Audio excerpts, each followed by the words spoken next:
Hello, I'm Vanessa Cruz. Hi, I'm Claudia Mason, and we have Phil Salonica behind the scenes as producer joining us. We connected as coaches through ICF Austin, and we launched this podcast called Coaching Chronicles, unleashing your true potential and redefining what's possible. Join us as we unravel the transformative power of coaching for leaders, professionals, and curious minds alike. Where we dive into captivating conversations with expert coaches, leaders, and professionals who will share their stories, experiences, and wisdom on overcoming life's challenges. Discover the art of guiding others towards success and witness the enchanting synergy between personal growth and professional achievement. Hello. Hello. So good to be here with you guys. I'm so excited, as Vanessa is, Jennifer, to have you as our guest on the podcast today. Super excited to be here. Super excited. So a little bit about Dr. Jennifer Singh. So Dr. Jennifer Singh is a sought-after coach and speaker on lifestyle medicine and physical and emotional transformation. Following a 20-year career as a gifted teaching physician and associate professor at Ochsner, am I pronouncing that right? Ochsner. Yes. Ochsner, thank you. LSU Health Academic Medical Center, Dr. Singh has positively impacted the lives of countless high-achieving professional women, including doctors, lawyers, corporate executives, and entrepreneurs, guiding them to redesign their lives, overcome mom guilt and burnout, find more joy, and achieve their goals. And I want to add also, as a coach and speaker, she can help any high-achieving professional who is overwhelmed and underperforming to relieve parent guilt, experience more joy, and improve their health through her unique super self-coaching methodology. Thank you, man. Yay! We help with all of those things. It's not just, I was laughing because it's mom guilt is the one that a lot of us resonate with. There's just so many guilts to have. Like, you know, if you're not a parent, there's still plenty of guilts. Oh, yeah. Along with all the not enoughness. Yes. Dr. Singh, your journey is truly inspiring, and I'm so excited for this conversation for so many reasons. But we start by maybe you sharing what motivated the transition from teaching into coaching and how that shaped your coaching practice as it is today? Sure. I think I was born a talker and a teacher. And, back when I was growing up, they called girls like me bossy or a lot, right? So I spent a lot of my life trying not to be a lot. And let me just tell you, burning calories to not be a lot, it's a lot. It's just exhausting. When I was in the 4th grade, my English teacher, as I'm sure I was standing up pontificating about something and instructing everyone, she said, you know what, Jennifer, you're going to be a pediatrician when you grow up. And I actually did become a pediatrician when I grew up. It was insane. So I've always sort of had that energy of teaching and really wanting to share whatever it was I thought that was in my head. And really my 20 plus year medical career after medical school, I found myself totally loving that part of the job more. And so it was always sharing or encouraging with patients or educating patients. And I left myself in a situation where I had an endless supply of students and learners at a medical school. So I was so grateful that I got to teach so much, for 20 plus years. And I did find myself constantly in a coach mentor position, very informally. So of course, women in settings like that are like pressure cookers, especially settings that are traditionally sort of male dominated. We really stick together, and most of us seek out other women to help us support ourselves. So I constantly found myself with someone in the chair in my office, as I had also been to my mentors and people who were ahead of me. And so eventually that just became such a prominent part of my career. When I left clinical medicine a couple of years ago, it didn't feel like that big of a transition just to kind of keep doing that. And so I just kept doing it. I just kept sharing my journey, really, all the pains and all the struggles and kind of how I grew up in my own head through all of that. Wow. And so do you feel that, so the going from lifestyle medicine to coach and speaker, this kind of natural evolution? Totally. So Yeah. lifestyle medicine happened pretty late in my career. I started out in like completely traditional Western medicine, which I loved, but that's a whole nother journey on its own, really, is those of us who are very mission driven in the medical field. And let me tell you that we all start out that way. It's the system is somewhat broken, and most of us are pretty vocal about that. Thankfully, change is happening, but it's very slow. But like so many of us, we start out loving the helping people, right? But the best tools that I had were my little pen and my prescription pad. And so, and educating and supporting. But man, I just wrote as many prescriptions as my little pen could push across the paper, because that was the only tool in my toolbox, right? And I had never really seen lifestyle powerfully change people's lives. So what I thought was, yeah, I know we're supposed to tell them to eat low sodium and take a walk, but honestly, that doesn't really work. And eventually what happens with many of us is that we just get burned out because we realize nobody gets well here. I mean, if I diagnose you with diabetes, you better like me, because we're going to see each other every 3 months from now until you're dead. Like, I don't have a parachute for this. I don't have an exit plan for you. All I can tell you is that I love you so much. I'm just going to keep writing those prescriptions.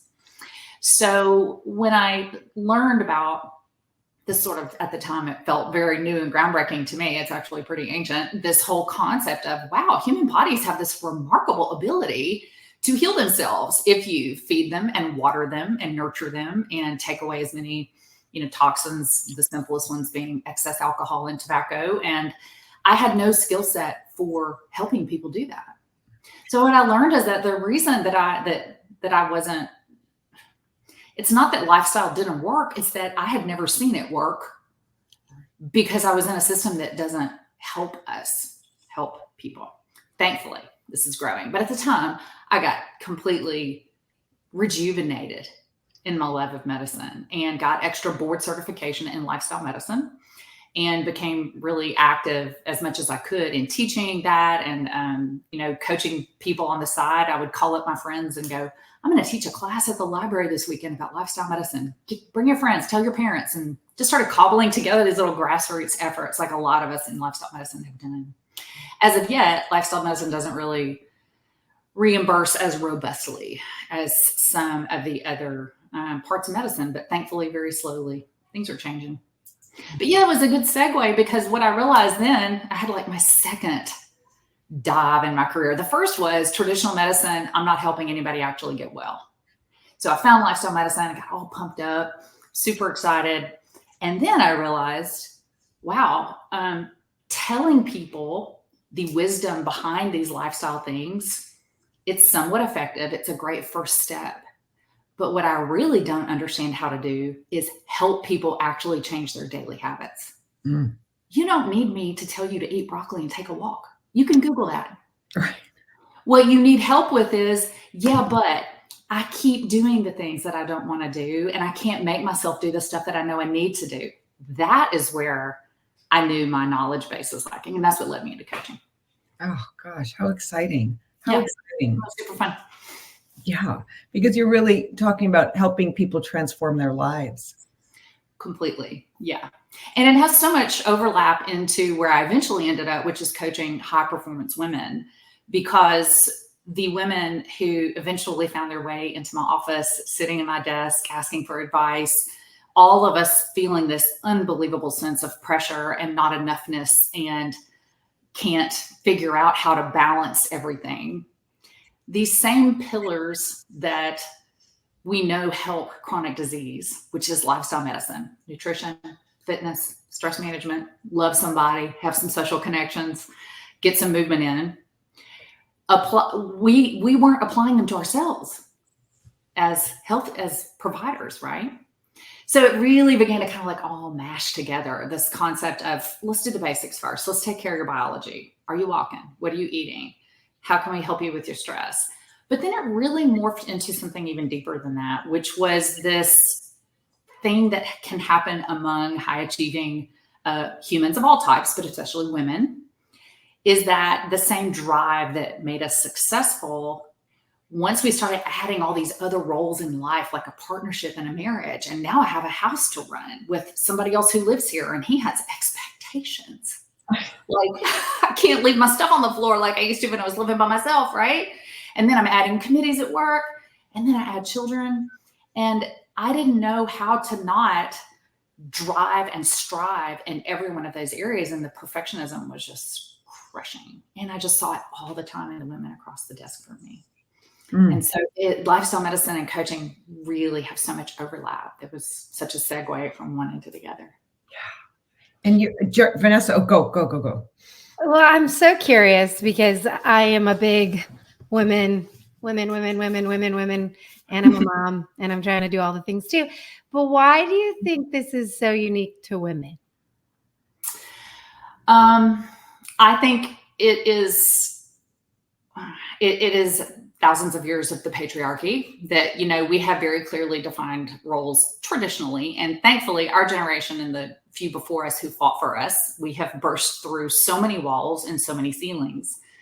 But biologically, there is still some inherent, I think, biologically programmed role of, especially if you choose to have children, there are some roles as mothers that not only what I found in my own life, not only does it matter whether or not you have a partner who is who wants to take on some of the traditional mothering, but I found as a female in my head, I didn't want to give those up. It's not that I didn't share it, that I didn't have any help or support.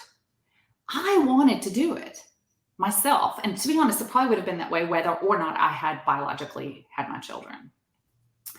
That's not the only thing that makes it different for women. But I do think that the child parenting issue for women is a slightly different dynamic. And I, for a long time, was a big advocate of it's all got to be equal. And now I'm like, no, it doesn't.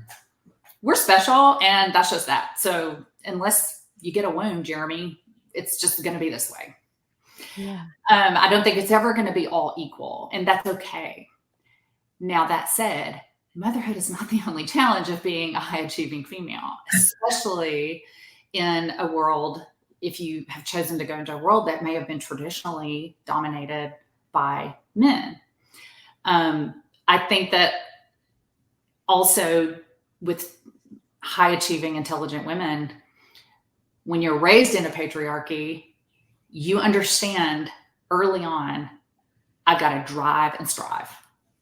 I've got to drive and strive. I have to keep going. I have to keep going. And I think it's probably a magical combination of just your genetic personality. There's a lot of nurture involved too, cultural, whether it's academic or professional striving that's infused in you and your culture.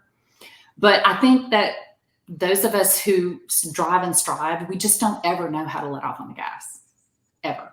And so we keep adding new roles to our lives, but we don't drop any of the previous roles. We just keep squeezing more in. Nor do we give ourselves credit for all the good things that we're doing. We're always feeling like, I'm not doing enough. Let me add something else. I'm still not doing enough. And then eventually what I found was just this very predictable pattern among us.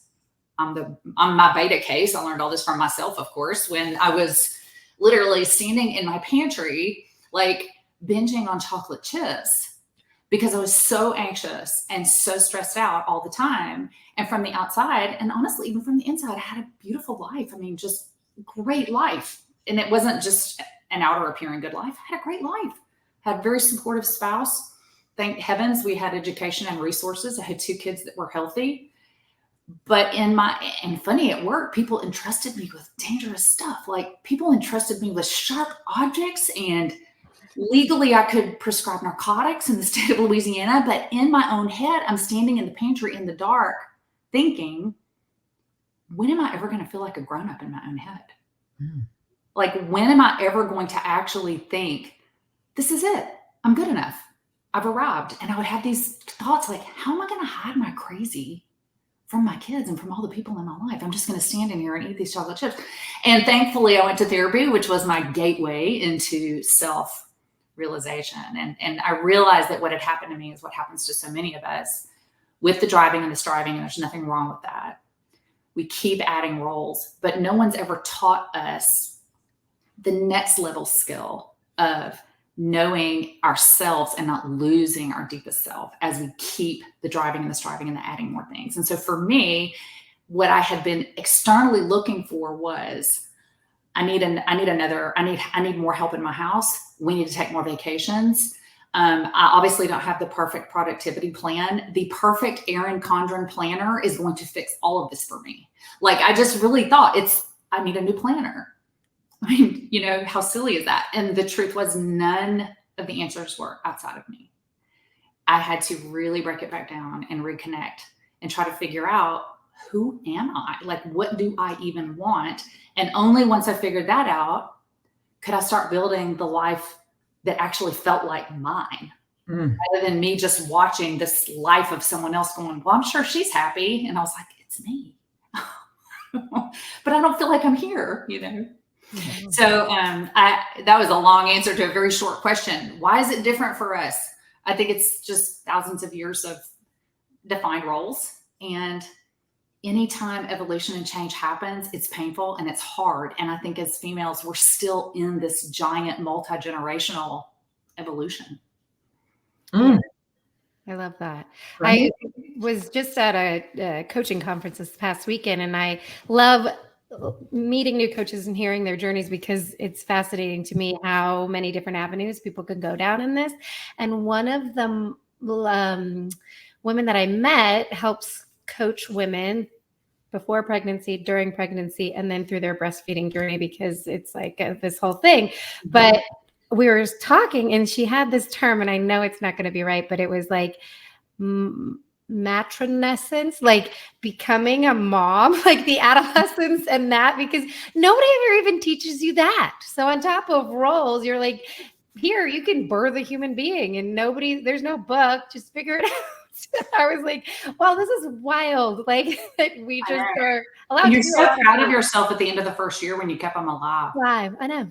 You're like, oh, my stars, we did it. And I'll just tell you a funny conversation when my daughter was 15 or 16. And she's like me, but so much worse. She and I were in the car, and something had happened. I don't even recall what her infraction was.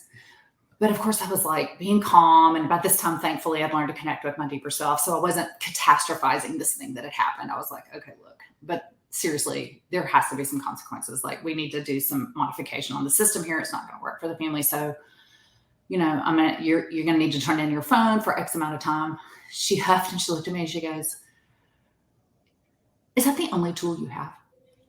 And I go, what do you mean? And she goes, the phone. It's all you know to do. Every single thing. It's like, take the phone, take the phone, take the phone. And I was like, Ava, it is the only thing you care about. I don't know what else to do. And she goes, seriously, Mom, like, no offense, but I feel like you're just making all this up. And I started dying laughing. I wasn't even offended. I was like, yes, I am literally making this up. As we go. User guide, ma'am. Like, could you please submit the PDF of your user guide? I don't have a user guide. I am making this up. We're doing okay. You still have to give me your phone, even though. Wow. I love your daughter. What a great thinker you've created. Exactly. That is amazing. Which is another interesting thing. The second generation of young girls that are coming up right now, y'all, they are already what we were in our 30s and 40s. Yeah. They're already there. Yeah, my 3-year-old's already there. I was having a conversation with my husband the other day, like a heated conversation. We were in the car. We got to where we were going, and my daughter, my 3-year-old, pulled me aside. She's like, Mommy, come with me. I need to talk to you. Come. And so I'm like, okay, like, where are we going? And she goes, you really need to not argue with Daddy while he's driving. Like, I know that you guys were having a disagreement, but you need to not do that. It's not safe. And I just want you to know. And I was looking at her like, what's happening? You're 3. Like, it was crazy. But I've always talked to her about like how, like, let's talk about what you see, what's going on. And I'm like, yeah, you know, to your point, I'm like, ooh, how exciting that I'm creating this little thought leader, you know, like, and she's 3. So I'm excited. On their own. Yes. Well, it sounds like you are, you're going to have several conversations like I had. You're going to have I'm going to reference that. I'll be like, I don't know what I'm doing.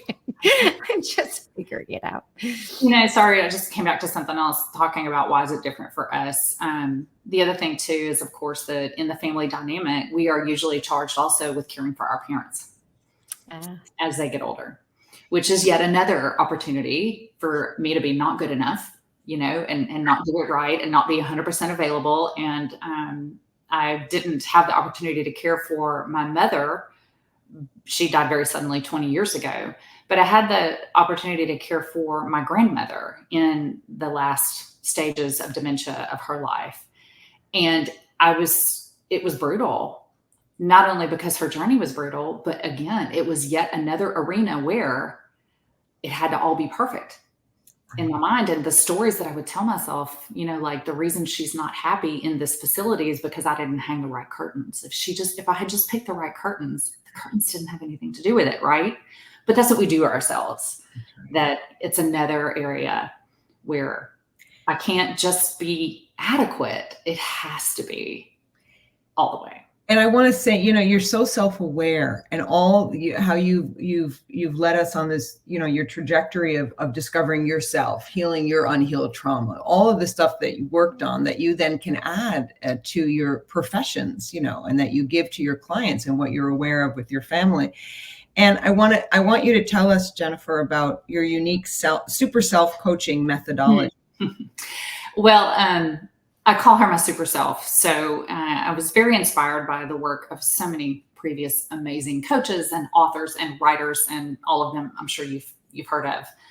But you through the years when you've been therapying yourself and reading self-discovery books and getting coached by a variety of different brilliant people, I started cobbling together the tools that were the most powerful for me. And then, experimenting on myself as a guinea pig and trying things out on my clients, and kind of narrowed it down to really my little greatest hits. Like these little tools, I know if I use them in this order that people can really get some growth. And of course, not any one method works for anyone, not even the same time every day or every week. Things worked for me 2 years ago that now I have no interest in.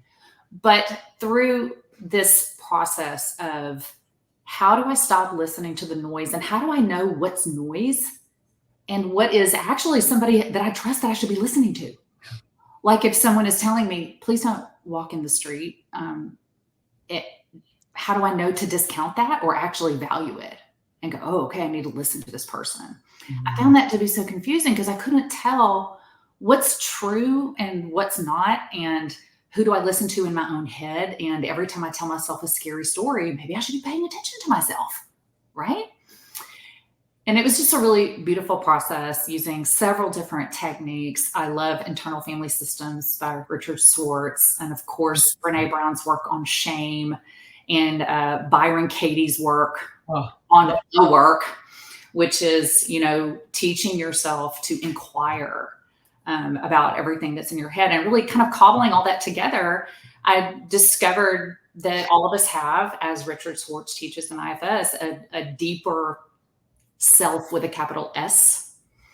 And we have the ability through a variety of techniques to sort of peel off a lot of layers that probably started in childhood and you learn growing up, and maybe you just picked them up in your last relationship even, or in your relationship with your adult parent. But we develop all of these compensatory things, which are not bad. They're necessary, but they can be really heavy and noisy. And so using several techniques, you can kind of peel that stuff off and get down to your true inner self. And what I love about that work is that it's completely religiously agnostic. It's a tool. It's a tool that can be used to strengthen whatever faith you already have that's existing. It doesn't compete with any faith in a higher power. It can strengthen that, but it's also incredibly useful for people who don't have a faith. It's not faith dependent. That's right. And so, kind of using some of Richard Swartz's definitions along with all these other things that I learned from other people, I call her my super self. And I've learned some tricks to sort of conjure her up. And so my goal for myself and my clients became, I just want to spend more minutes of every day as her. And it's not always going to work because several times a day, some other noise comes in or something else bonkers happens. UUL, unplanned, unwanted life can sometimes happen. And somebody who is definitely not my best self shows up. But even just learning that I had the power to practice being her and then look at challenges in life as, oh, this is actually not terrible. I've mentally practiced for this, but how am I ever going to get good at it if I don't have the opportunity in real life to practice? So my colleague is standing across the desk making all these accusations at me. And instead of being triggered and reacting, which is normal, I'm able to go, oh, this is cool. This is a chance for me to use those new tools. Let me pull out this little hammer that I've practiced and go, thank you. Yes. And believe me, I'm not Sally Sunshine. It's not always good. Sometimes it sucks, like no matter what it is. It just Yes, and we know as coaches, I mean, that beautiful idea of and truth, challenges are only opportunities to grow. Oh my goodness, can I pivot and change my perspective of the situation and get curious about what can I learn from this, even though I'm sobbing and crying and screaming? Oh my God. So what you're saying is just so beautiful. It reminds me of what I love about coaching. Yes, but in the moment, you don't always think it's beautiful. I was going to say, I need to remind myself in that moment because I'll be like, what in the world is that? Yeah. But that's part of the practice, right? To the spiritual toolkit to kind of go, or whatever toolkit one has, and they label it. Oh, can I be aware of what's happening right now? Am I reacting or responding? And then accept it and then take the action, right, to change. And that's what I hear you saying. Yeah. So throughout this. What just came up for me was, Vanessa, going back again to your question of why is it harder for us as women, or are we just more likely to share about it? Do men struggle with the same thing? They're just struggling in silence, maybe so, or they're, letting it out in different ways. But I do think another reason it's tough for us as women is that many of us sort of have a self-programmed personality type of, if someone in my life is hurting, it's my job to fix it or help fix it. So this might be your friend, it might be your spouse, it might be children are the hardest to watch them hurt. And we coach on this so much in parenting, and I coach myself on it constantly. This mythical belief that I sometimes have, which is that because I love them, they should not hurt. That we should not hurt. Even though if you ask my higher brain, do you really think it's best for you to have had a life where you never hurt? No, of course not. The bubble hurt. Like keep them in the bubble so the hurt is contained. Bubble, right? So us trying to maintain the bubble around everyone we love is another grueling thing that we put upon ourselves. And that frequently is more emotional calories than it is, physical calories. But I wanted to ask where we can buy your Super Self book. It's coming. It's in my head right now. I am working on it. You were talking and I was like, I need this toolkit. Yeah, I'm working on it. It's coming. I am launching a group coaching program later this year. It is not quite ready yet, but that will be coming. So there will be opportunity to play around with Super Self tools. And the idea is that once you kind of learn the toolkit, which arena of life you choose to work on first, it doesn't really matter. Because once you learn the tools, it's like you have a little hammer and a little toolkit. And so then I might have clients who we're working on relationships at work because, their problem is so-and-so at work is triggering me so bad. Like I'm going to throat punch somebody. I can't handle it because they're horrible. And then what they learn through the work is, wow, I never thought that I would be able to be in this person's presence and not be triggered. And guess what? I used the same tool on my partner this weekend and it worked. It was crazy. I'm like, I know, right? Once you learn to use your little hammers, you can use them in lots of different arenas of life. And so the first arena is your own skin, your own body, and your relationship with yourself, your deeper self, then your relationship to your body. And I teach, of course, the magical pillar of lifestyle medicine, which is good nutrition, which can be pretty broad and varied and is not necessarily one specific path. Movement, I believe as humans, we have locomotive needs and they are not met in modern society. And it's probably contributing to all of the A's, ADHD, anxiety, maybe autism, who knows. And we work out from there. So relationship with yourself, relationship with the people closest to you who you live with, maybe your parents if you're still caring for them, partner if you have one, kids if you have one, and eventually, of course, work and those you serve, which might be your clients, your customers, your patients, your students. Look forward to it. I'm going to keep following you for this book. Claudia, if it's okay, I have a question. Yeah. It's funny, me and Claudia work so well together. She asked the question I was going to ask before, so it's like we think so similarly.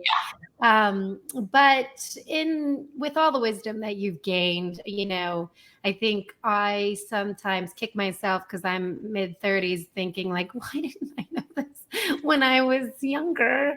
What is your advice? That age-old question, if you could talk to yourself when you were younger, but for all the women who are younger and navigating it right now, or our daughters, what would be the thing that you would hope or wish you could tell somebody?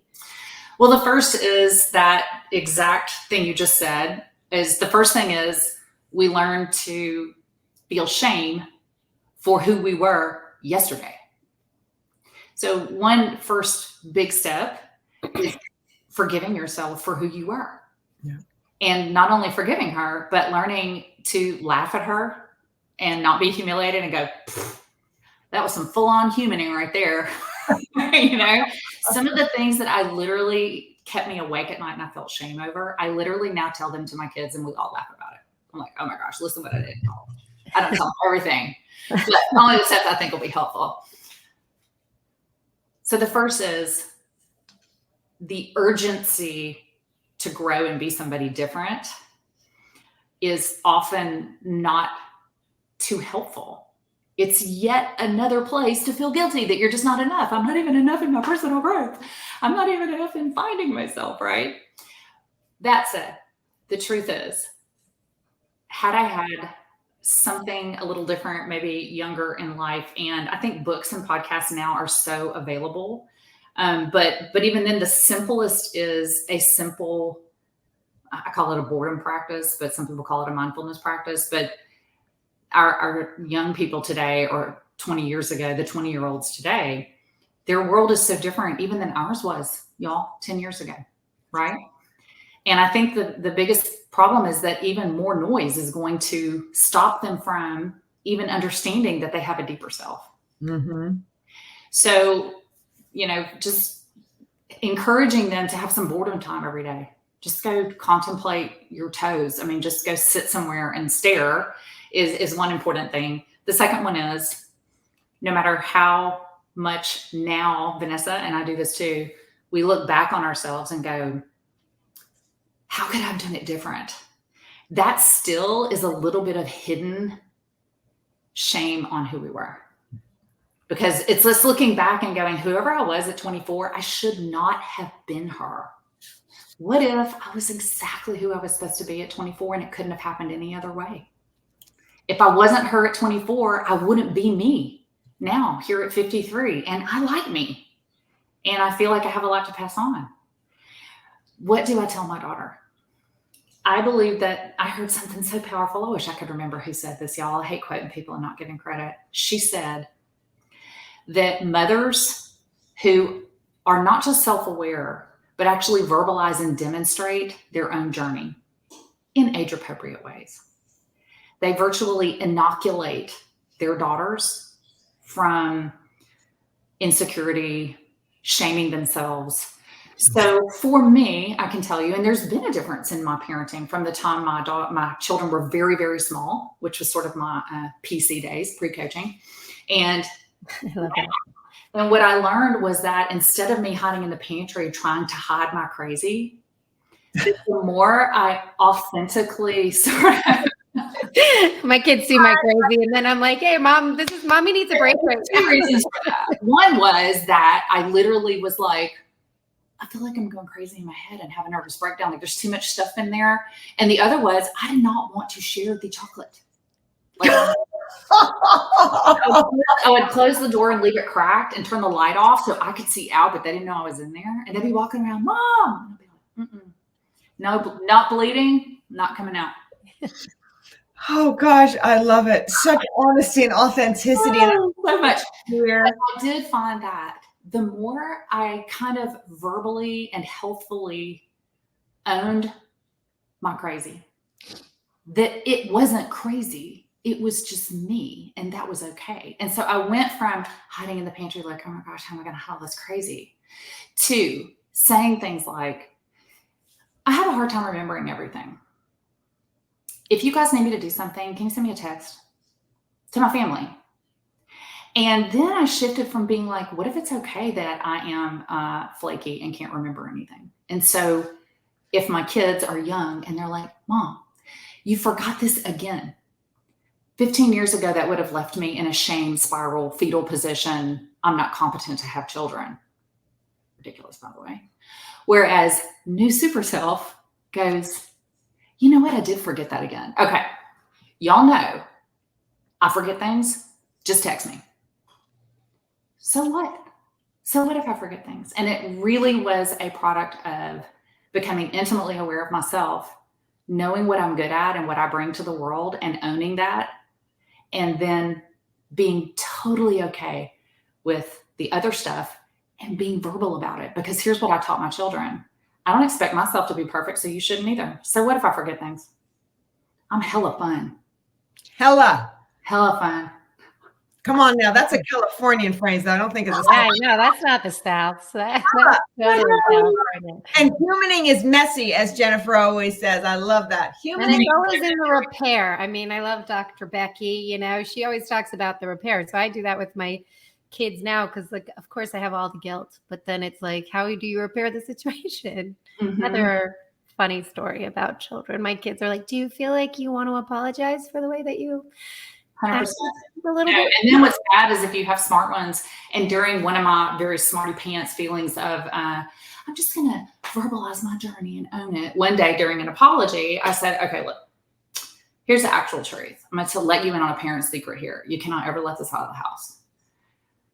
When I'm yelling at you, at least 75% is that I'm mad at myself because I'm thinking I should have already created a world so perfect for you that this didn't even happen, which is completely bull. But I made the mistake of saying that. Right. And of course, that backfired. Later. Yeah. 2 weeks later, once again, I'm like, I am really trying not to yell, but this needs to change and this needs to happen. And I've said it 15 times and blah, blah, blah. Daughter, Mom, isn't it true that you're actually angry at yourself right now? I love your daughter. Backfires. So that honesty, the lesson then, right? What I'm taking from what you're saying, and we can all relate because we're all daughters, even though I'm not a mother, but it's so relatable, is that honesty, authenticity, but there's discernment.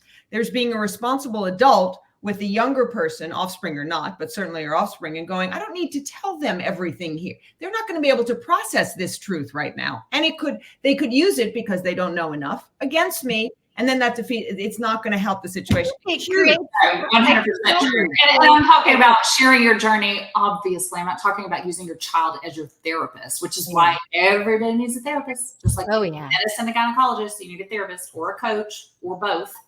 I find that I do a lot of coaching to help people, get to trauma therapy. Yeah. Because coaching only goes so far if you literally have a biochemical imbalance that needs a physician and medications, or you have significant trauma in your past, which needs to be rewired by a professional trauma therapist. That's how I run my gig. And fortunately, our audience knows the difference, that's why I didn't even bother to put that in for you to discuss that with us, the difference between counseling, coaching, and consulting, of course. But that it is so important, that differentiation. Yeah, definitely. And I've had both in my life, all of it in my life. Psychiatrists, medications, therapists, coaches, and it's been a trifecta, but it's not necessary for everyone to have all of those. But again, only coach is necessary, fellow coaches, right? Wink, wink, wink. Well, no, there are lots of coaches who are very specifically and highly trained in trauma resolution. I'm not one of them. So I know my lanes, but but I'm a fan. Absolutely. Couldn't agree 100%. So I'm just noticing, I mean, we could speak to you forever and ever and ever and ever, Jennifer. I want to ask you if there's anything you want to, that you feel that maybe you would feel complete. I love that I asked that.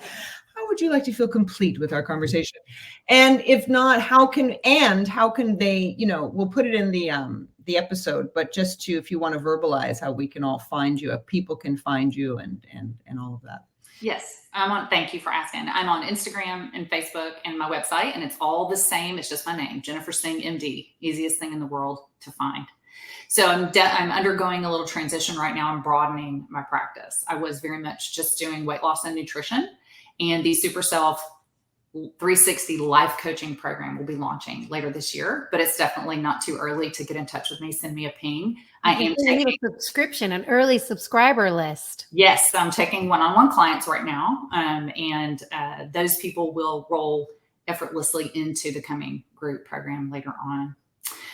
As far as wrapping up, I don't know, Claudia, I have wrapping up is one of my challenges. I would just, again, stress what I feel is the importance of aggressive mental health in today's world.